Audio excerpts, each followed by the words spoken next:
ಎಲ್ಲಾ ಹಾನಿಯಿಂದ ಕೂದಲನ್ನು ರಕ್ಷಿಸುತ್ತೆ. ಬರೀ Amrut noni reach root premium hair oil. ನೋಡಿ, ಇವತ್ತು ಇಡೀ ರಾಷ್ಟ್ರದಲ್ಲಿ ಭಾರತೀಯ ಜನತಾ ಪಾರ್ಟಿ ಪರವಾಗಿ ತೀರ್ಪು ಬಂದಿದೆ, NDA ಪರವಾಗಿ ತೀರ್ಪು ಬಂದಿದೆ ಮತ್ತು NDA ಸರ್ಕಾರ ಆಗುವುದು ನಿಶ್ಚಿತ ಮತ್ತು ಮೋದಿಜಿಯವರು ಮೂರನೇ ಬಾರಿ ಪ್ರಧಾನಮಂತ್ರಿ ಆಗುವುದು ನಿಶ್ಚಿತ ಅಂತ ನಾನು ಸ್ಪಷ್ಟವಾಗಿ ಹೇಳ್ತಾ ಇದ್ದೀನಿ. ಅದಕ್ಕಾಗಿ ಈ ಜನಾದೇಶಕ್ಕಾಗಿ ನಾನು ಜನತೆಗೆ ಹಾರ್ದಿಕ ಅಭಿನಂದನೆ ಸಲ್ಲಿಸ್ತೀನಿ ಮತ್ತು ಬೆಳಗಾವಿಯಲ್ಲಿ ಸಹಿತ ನಾನು ಹೊಸದಾಗಿ ಇಲ್ಲಿ ಬಂದು ನಿಂತ ಸಂದರ್ಭದಲ್ಲಿ ನನ್ನನ್ನು ಬೆಳಗಾವಿಯ ಜನ ಭಾಳ ಆತ್ಮೀಯವಾಗಿ ಸ್ವಾಗತ ಮಾಡಿ ಇವತ್ತು ಗೌರವ ಕೊಟ್ಟು ಇಲ್ಲಿ ತಮ್ಮ ಜನಪ್ರತಿನಿಧಿಯಾಗಿ ಇವತ್ತು ಹೆಚ್ಚಿನ ರೀತಿಯಾದಂಥ ಒಂದು ಶಕ್ತಿಯನ್ನು ಕೊಟ್ಟಿದ್ದಾರೆ. ಬೆಳಗಾವಿಯ ಜಿಲ್ಲೆಯ ಜನತೆಗೂ ಸಹಿತ ನಾನು ಹಾರ್ದಿಕವಾದಂಥ ಅಭಿನಂದನೆಗಳನ್ನು ಸಲ್ಲಿಸ್ತಾ ಇದ್ದೀನಿ. ನೋಡಿ, ಹಿಂದೆ ಮೋದಿಜಿಯವರೇ ಹೇಳಿದ್ದಾರೆ, ಆ ರೀತಿ ನಾವು ಹೇಳಿಕೆಗಳನ್ನು ಕೊಟ್ಟಾಗ ಅದರ ಬಗ್ಗೆನೇ ಪ್ರತಿಪಕ್ಷವರು ಚರ್ಚೆ ಮಾಡಲಿಕ್ಕೆ ತಯಾರಿ ಮಾಡಿದರು, ಅದಕ್ಕಿಂತ ಹೆಚ್ಚು ಹಾಕೋದು ಕಡಿಮೆ ಆಗ್ತದೆ ಅಂಥೇಳಿ. ಹೀಗಾಗಿ ಆ ಹಿನ್ನೆಲೆಯಲ್ಲಿ ಒಂದು ವಿಶ್ವಾಸ ತುಂಬುವಂಥ ಕೆಲಸ ಮಾಡಲಿಕ್ಕೆ ಆ ರೀತಿ ಘೋಷಣೆಯನ್ನು ಮಾಡಲಾಗಿತ್ತು. ಎನಿಹೌ ಭಾರತೀಯ ಜನತಾ ಪಾರ್ಟಿ NDA ನೇತೃತ್ವದ ಪಕ್ಷ ಒಂದು ಅಧಿಕಾರಕ್ಕೆ ಬರೋದು ನಿಶ್ಚಿತ, ಅದರಲ್ಲಿ ಸಂಶಯ ಇಲ್ಲ ಅಂತ ನಾನು ಹೇಳ್ತೀನಿ. ನೋಡಿ, ನಾವು ಒಂದೇ ಹೇಳಿದ್ದೀನಿ, ಅವತ್ತಿಂದು ಈ ಸ್ಥಳೀಯರು ಹೊರಗಿನವರು ಅನ್ನುವಂಥದ್ದು ಪ್ರಶ್ನೆ ಇರಲೇ ಇಲ್ಲ.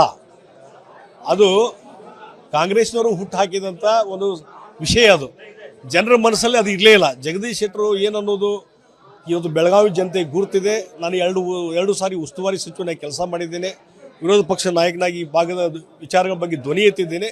ಆ ಹಿನ್ನೆಲೆಯಲ್ಲಿ ಔಟ್ಸೈಡರು ಇನ್ಸೈಡರ್ ಅನ್ನುವಂಥ ಪ್ರಶ್ನೆ ಇಲ್ಲಿ ಯಾವಾಗಲೂ ಬಂದಿಲ್ಲ, ಜನರಲ್ಲಿ ಅದು ಚರ್ಚೆನೂ ಆಗಿಲ್ಲ. ಅವ್ರು ಭಾಳ ಹಾರ್ದಿಕವಾಗಿ ಇವತ್ತು ನಮ್ಮನ್ನು ಒಪ್ಪಿಕೊಂಡು ಇವತ್ತು ಶಕ್ತಿಯನ್ನು ಕೊಟ್ಟಿದ್ದಾರೆ. ನೋಡಿ, ನಾನು ಯಾವುದೇ ನಿರೀಕ್ಷೆಯನ್ನು ಇಟ್ಕೊಳ್ಳೋದಿಲ್ಲ. ಪಕ್ಷ ಯಾವ ಜವಾಬ್ದಾರಿ ಕೊಡ್ತಾರೆ ಆ ಜವಾಬ್ದಾರಿಯನ್ನು ನಿಭಾಯಿಸುವಂಥ ಕೆಲಸ ಮಾಡ್ತಾರೆ.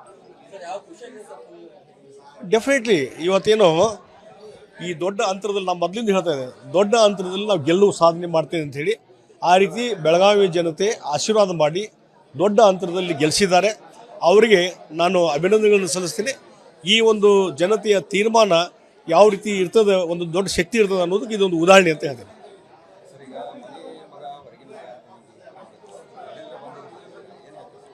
ನೋಡಿ, ಅದ್ರ ಬಗ್ಗೆ ನೀವರ ಮಾತಾಡಿದ್ರೆ ನಾನು ಮಾತಾಡಿದೆ. ನೋಡಿ, ನಾನು ಹೇಳ್ತೀನಿ, ಅದ್ರ ಬಗ್ಗೆ ಚರ್ಚೆ ಮಾಡುವಂಥ ಅವಶ್ಯಕತೆ ಇಲ್ಲ. ರಿಸಲ್ಟ್ ಬಂದ್ಬಿಟ್ಟದ. ಈಗ ರಿಸಲ್ಟ್ ಬಂದದ. ಹೊರಗಿನ ಮಗನೋ ಒಳಗಿನ ಮಗನೋ ಈಗ ಬೆಳಗಾವಿ ಜನ ನನ್ನ ಒಪ್ಕೊಂಡಿದ್ದಾರೆ. ಜಗದೀಶ್ ಶೆಟ್ಟರು ಜನಪ್ರತಿನಿಧಿಯಾಗಿ ಇವತ್ತು ಜನ ಆಶೀರ್ವಾದ ಮಾಡಿದ್ದಾರೆ. ಅದು ಮುಗಿದು ಹೋದಂಥ ಅಧ್ಯಾಯವೆಲ್ಲ. ನನ್ನ ಜೀವನದಲ್ಲಿ ನಾನು ಮಾತ್ರವಲ್ಲ, ನನ್ನ ಕೂದಲು ಕೂಡ ಆಗಿರ್ಬೇಕು ಸ್ಟ್ರಾಂಗ್ ಅಂಡ್ ಸ್ಟೈಲಿಶ್.